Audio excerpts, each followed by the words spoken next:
Long ago, there ruled a king named King Thomas. He ruled the kingdom in peace and prosperity. But he had a problem. Prince Edward, his son, was not willing to marry. Many maidens and princesses tried to marry the handsome prince, but he refused to marry anybody. The neighboring kingdom was ruled by King William, who had the same problem. His daughter, Princess Amelia, was also not willing to marry anyone.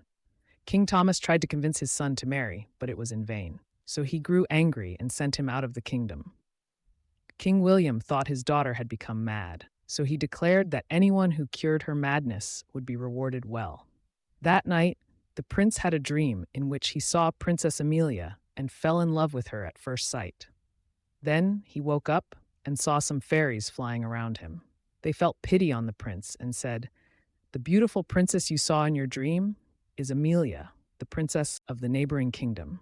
Go to her kingdom and marry her."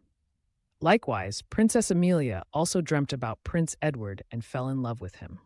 Prince Edward went to his father, King Thomas, and told him about the incident that happened last night and wanted to marry Amelia. Prince Edward rushed to King William and said, "I can cure your daughter's madness. I only can. But on one condition, if I cure her, you must allow me to marry her." The king accepted, as the prince was willing to cure her. The king led the prince to his daughter's chamber.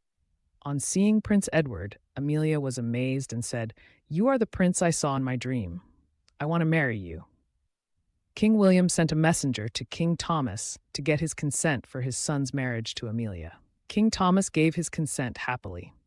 So in the midst of the two kings, the prince married the princess, and they went to their kingdom and lived happily there.